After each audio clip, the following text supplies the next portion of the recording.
As most of you are aware of, I made the grave mistake of marrying a professional, international criminal con artist, and I wanted to share with you guys the lessons I have learned.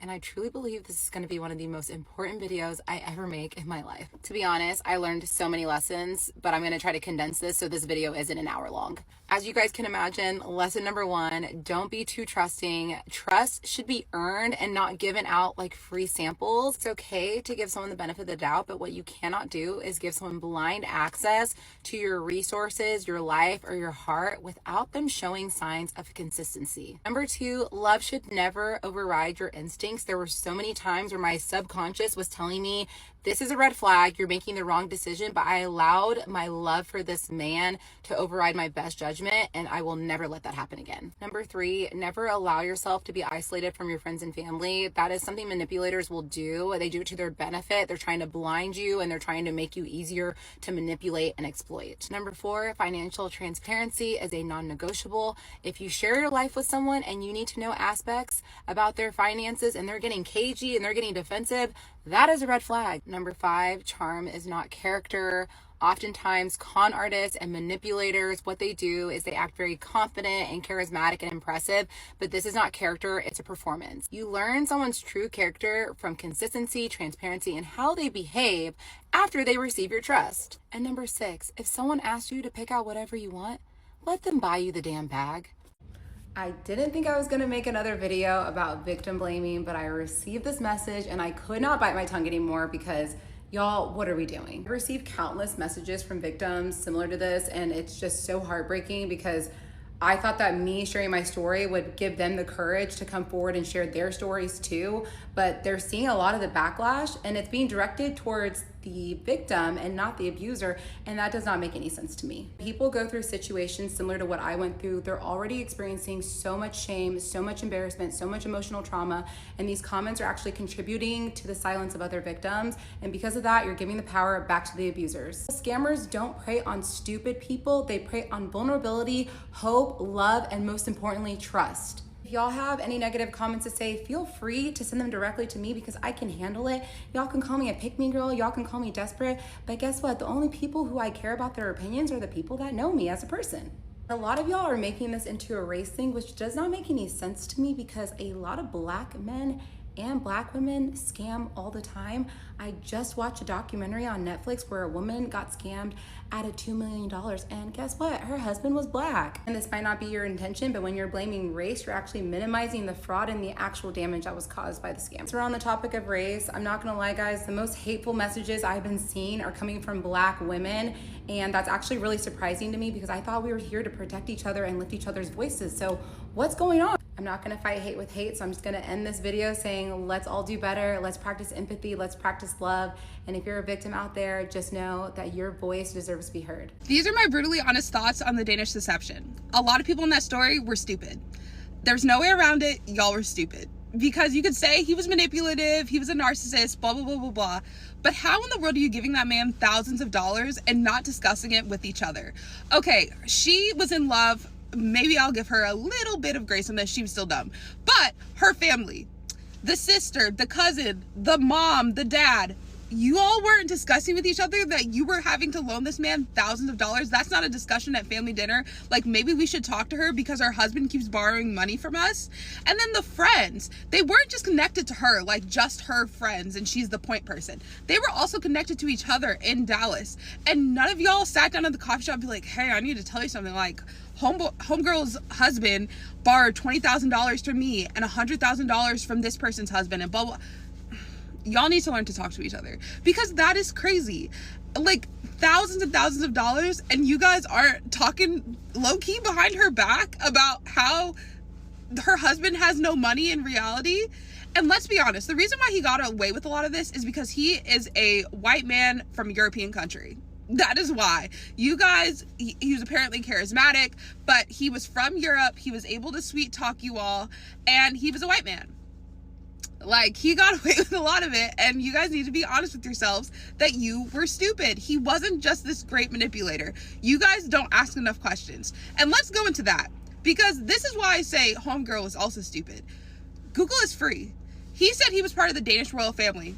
That would be Googleable. He said that he was an Olympian. Even if he was an alternate on a team, that is on Google. If he won a gold or a bronze medal and he was just the Olympic alternate, that is still on Google. Like, what in the world? You're just sitting here taking in all that information. I Google everyone. I look up the criminal record of somebody I casually come in contact with. I don't play about that. Also, if you look at her Instagram following, you will understand why I'm not giving her grace. There were so many details of the Danish deception that were crazy, but there's one that I'm hearing no one talk about, and it's his back surgery. Did she not think it's weird that this man is having back surgery on December 21st, and then a couple days later, y'all are gallivanting through the streets of Paris together? Like, there's no world in which someone's getting surgery on their spine, and then a couple days later hopping on a flight. Like, make it make sense. That doesn't make sense. This one makes me question her intelligence. I'm sorry. I get that anyone can be manipulated, and it seems like this man literally manipulated everyone in his life and her life. So I'm assuming not all of these people are dumb. Like, it seems like this person is a very highly intelligent narcissist. But the back thing, nah, And per my last video, you notice how all of these video series about being scammed by a partner are all about men? Yeah. Date a woman. One thing I learned about that Danish dash girl is that they gonna be on a trip. They gonna be on a trip. I'm talking about, I don't give a damn, this man owing me 50 grand. I'm still gonna be on a trip, and I'm probably gonna be the one to pay for it. I don't care if his Rolex is turning green. We gonna be on a trip. As long as I got my blonde hair, blue-eyed white knight, I don't give a damn. We gonna be in Portugal. We gonna be in Spain. We gonna be somewhere, Maldives, somewhere. We gonna be on a trip. I don't give a damn that this man told me he royalty. I don't have time to Google that. I don't care that he told me he was in the Olympics. I don't have time to research that and confirm that it's true. However, I do have time to look at airline prices. I know this man told me that he was going to pay me back. I know he said his bank accounts are froze for 72 months. It makes sense. I don't care about that. Babe, let's just go on a trip. We'll talk about it when we get back, okay? So let me get this straight. You're going on these extravagant trips, flying from America to Europe, flying from Europe to America, and he's having financial trouble? Doesn't make any sense. So he's having another worst day of his life and is afraid he can't pay his taxes, but yet he decides to go to a Nigerian wedding sporting his overly priced watches that could help him financially pay off his taxes. I mean, damn, this man is having so many worst days of his life. Like, that alone, and every time he calls, it's, I need fucking money? What? You had the opportunity to ask his parents and his family in person about their royal heritage and his upbringing and about him as a person, and you just don't even ask? So you hid multiple things from your family and friends, like the fact that he's having financial issues, that you were supporting him with your hard-earned money from your savings, the fact that you got married, all because you were afraid of embarrassing him. At the end of the day, you embarrassed yourself, and you're the one that lost money, and he didn't. I'm not understanding this at all. I don't get it. You had multiple opportunities to dissect this story, Google him, get your facts straight, ask probing questions of his friends, his family, get real insight into what was going on, and you just dropped the ball. This whole series, it just really hurt to watch. Anyeka, I want to be empathetic and sympathetic to your situation because, yes, it can happen to anyone and you never know till you're in it. I get it. But at the end of the day, I feel like you were not practicing good discernment. There was a lot of red flags and it felt like you were pushing away and to the side because you had this idea of a perfect love story, cartoon, fairy tale ending. And this is the real world. Bills got to be paid. And to jump in a marriage with somebody and to continually fund their lifestyle that they clearly can't afford says a lot. And I feel like you played a big role in your situation. And he got out of it without having to spend much of a dime. And at the end of the day, you can't fault him that you fell for this scheme. And you may not get your money back. And it's unfortunate. I just really hate seeing successful, independent women trying to support their broke, bum-ass, dumpster fire boyfriends, husbands, spouses, partners, especially when their partner has this Mercedes mentality on a damn Kia Soul budget. I don't care if he had the title of some high-up executive with a company. That title does not mean they have money. I just finished watching all 27 parts of Danish Deception. Here are my thoughts. First and foremost, she is a victim. I don't care if she follows Trump or whomever. She's a victim in all of this. Did she miss hella red flags? Absolutely. Did she have on rose-colored glasses? For sure. But he is a professional con artist. He was going around the world conning people, not just women, but men and businesses. I heard he even conned his job. This is what he did for a living. He was a professional. He was very good at it. She just happened to be the perfect victim. Ladies, first things first, don't know this woman from a can of paint. But when you operate from a place of desperation, you're going to do desperate things and you're going to miss a lot of red flags. I definitely think that's the case with her. She saw something that she liked. She saw her type. And he laid it on thick very early. Be very mindful of men who are, of course we call it love bombing, but be very mindful of men who lay it on thick early on and very quickly, okay? Not to say that they don't actually like you and you're not the best thing since sliced bread, because that could be true, but that's the exception and it's not the rule. Typically it's love bombing. Typically they're trying to get you in their stronghold because there is something that they are hiding. This is what happened in this case. He was a gambling addict. He was a con artist. He was trying to hide something. She just happened to be the perfect victim. And of course, like I said, she missed tons of red flags. The fact that he said he was a part of a royal family, my God in heaven, and she didn't Google it, that was crazy to me. That was really crazy. But again, I honestly feel bad for the girl because not only is she out of money, her parents are out of money, her immediate friends are out of money. He got everybody around her. This white, blonde, blue-eyed man. And there's a lot of lessons to be said. But the craziest part of this story is that they was going on trips. He owed her like 30, 40 mans, and they were still going on trips, expensive trips to Europe, Copenhagen, Spain.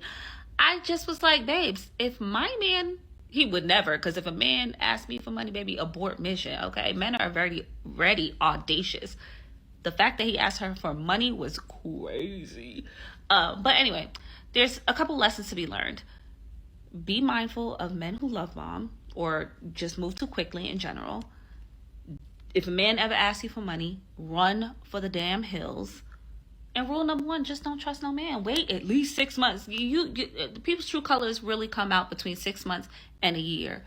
What is the rush? Why are we rushing? Especially to get married. That is so semi-permanent. Obviously, you can get divorced, but it's just like, what if you now have to split assets? Like, why rush into something that takes so long to get out of? Anywho, I wish her healing because it seems like she's really still going through the thick of it. They just got divorced this month. I wish her healing. There are blessings in the lesson, so I hope she has learned her lesson. Don't operate from a place of desperation. You're going to do desperate things and you're going to miss a lot of red flags, and we don't want to do that. Rule number one, don't trust no man. So you're telling me your ex-husband scammed you out of $50,000 and then scammed your sister, your friends, your coworkers, and your parents? Not only did he scam y'all for thousands of dollars, but he also got a green card. Why didn't anyone Google him? If a man is telling me that he owns properties, I'm Googling it. If a man tells me that he was in the Olympics, I'm Googling him. Why didn't anyone Google him? When she asked his family if they were really royalty, I lost it. And I 100% agree with a lot of people's takes where they're saying that he would have never gotten this far if he was a black man. If this was a black man asking her for some money 6 weeks into the relationship, she would have broken up with him. There's no way they would have made it to marriage. I will say that this story time was very entertaining. I was sad. I truthfully hope Netflix or Tyler Perry picks this up. Girls, I've just finished watching all 25 episodes of The Danish Deception.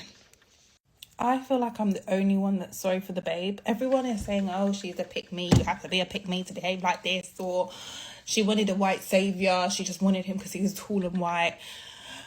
Y'all, come on. Be for real.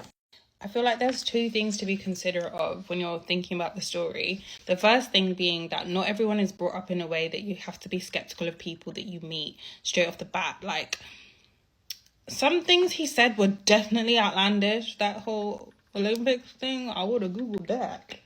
But, like, certain things I wouldn't be searching up because it's just like, okay, why would you lie to me straight off the bat? Later on, when red flags started appearing, then by all means.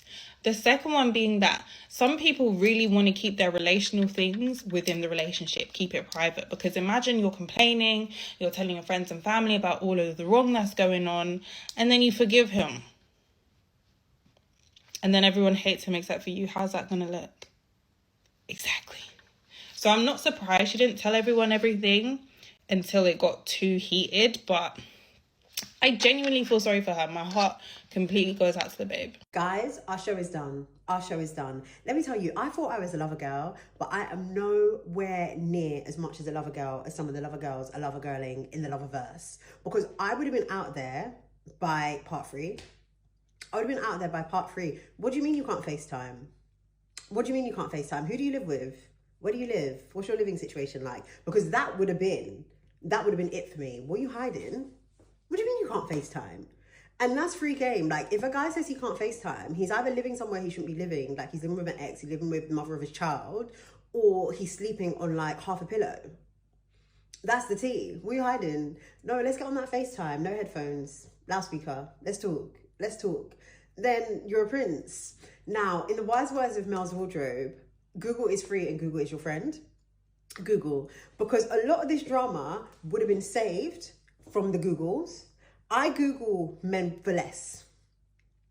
I Google men who don't have Googleable accolades. Because I feel like Google can tell you a few things. You know, because when they tell a story, they tell half the story. I need to fill out the blanks.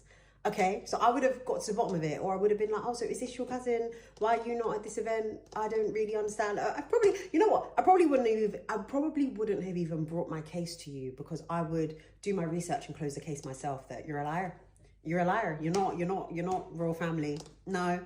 What do you mean you were in the Olympics and I didn't Google? You know when men do the run thing and they have the bib? I'm nosy. Now I want to know your time. Because that is kind of like, for the most races, it's actually public information. Like, I'm nosy. So you tell me you're in the Olympics. Oh, I would have known your team, all the names of your teammates. It's sad. It was a sad story. It was riveting. Shout out to all my favorite gisters in the comments. Vic and Manny specifically. If Vic and Manny are in the comments, you know it's tea. You know the story's tea. I feel like we had fun. I hope she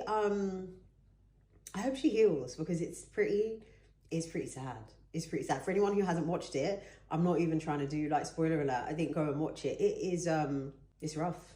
It's snowing outside. Oh, for goodness sake. There's a real cost to being a lover girl. That's what I'm learning in all these stories. There's a real cost. You really sometimes have to just, you're here. You just have to bring it down to here. And also, not even a financial cost. Like, when I got to the end and I could see how like this has actually taken such an emotional toll and stressful toll, my mind started to go to health, because I'm in this like health wellness situation, and being with the wrong guy will actually make you physically sick. Like, you will develop ailments. You will be ill.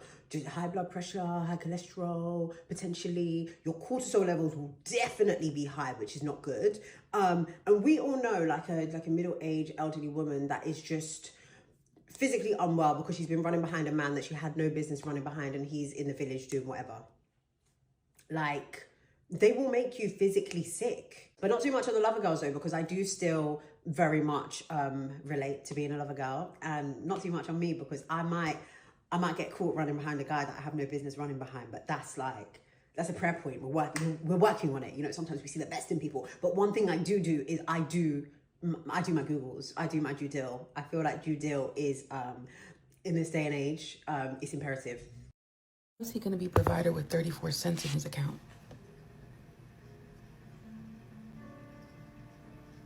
Why did you quit your job?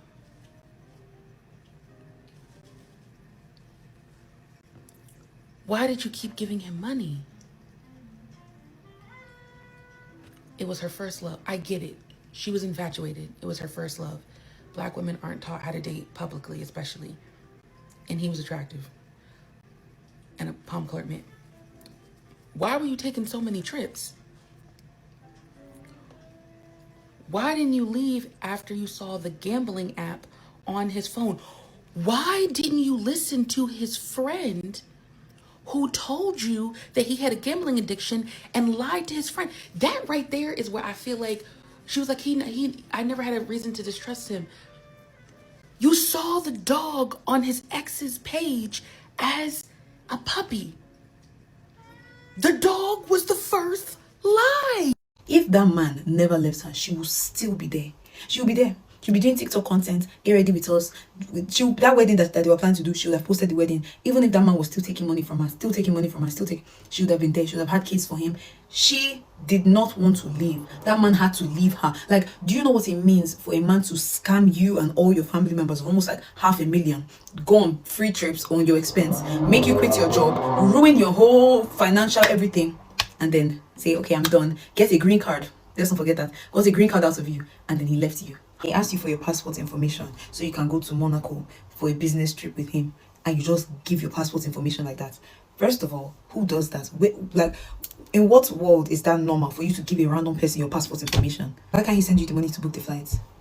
And trust me, if that man was in Nigeria, or that man was in India, or that man was in just like from any country that is known for scamming or anything like that, you wouldn't send that. You wouldn't send that information. But because he's a white man, the way she even described him, oh, he looked like a model, the best man I'd laid my eyes on. So because of how he looks, you just assume that he wouldn't do anything. He told you his royalty, you didn't Google it. You didn't Google. He said he went to the Olympics, you didn't do your findings. You didn't do your findings. And this man tells you whether millionaire or billionaire, whatever he says he has money, he's royalty, went to the Olympics, his family is this, his family is that. And then he's asking you for $6,000. What millionaire needs $6,000 from you? Why? And why did you feel the need to prove so much that, oh, I'm not here for the money, so because of that I'm going to be... This man didn't even ask you yet. You started volunteering that you want to, let me give you the money. He knows that he wants to scam you, but you're just making it easy for him. Like, you're volunteering your money to him when you don't know the man. Even the things that she was excited about, oh, he ate my rice and stew and he handled the pepper. Girl, the bar is in hell. The bar is in hell. He played with my dog. He was able to hold conversation with my family. So that's enough for you to just be giving money willy-nilly. Just that. You're just giving it out. Like, what the hell? At the point that she got married to him, she barely knew him. You've known him for what, like 3-4 months? Do you realize what 3-4 months is? Like, people get married after 5 years and they still don't know everything about their partner. You didn't know anyone from his life. You have never spoken to his mom, even over the phone. You have gone to go and call immigration people. You want to do paperwork.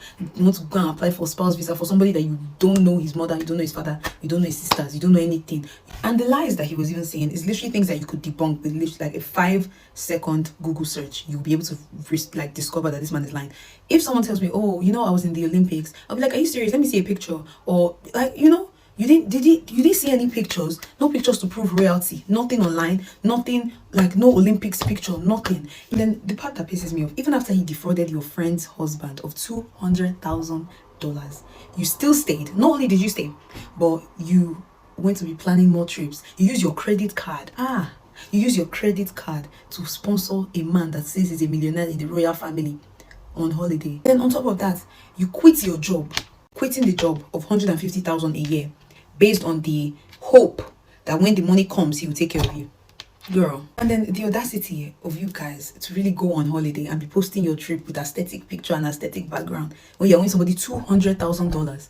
And then on top of that, he scammed all your family members. And like, how did he even scam them? Don't they talk to themselves? They don't talk to each other. They don't talk within themselves, or they don't talk to you, or like, how did he convince your little sister to give him $3,000 for him to get a gift for you? Like, are we missing some points, or is this just like, maybe I'm overthinking it, or maybe you guys are underthinking clearly? And then to make everything worse, after you realize he has a gambling addiction, you realize he's a liar, you realize everything about this man, he ended the relationship with you, then you were begging.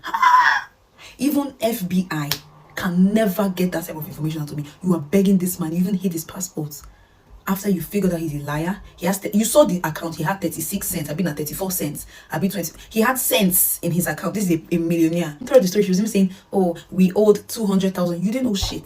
That man owed you money, owed your friends money, and you still stayed and you were still begging him. You just want love so badly that you lower your standards. So I finished the Danish Deception series, and my only question is, how did these people keep a secret from her like that for so long?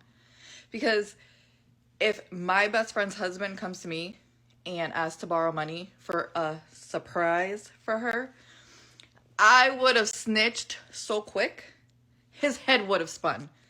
He wouldn't have known what to do, because I would have turned around and been like, oh yeah, let me think about it, and then ran to my best friend and be like, did you know that your husband is doing this behind your back?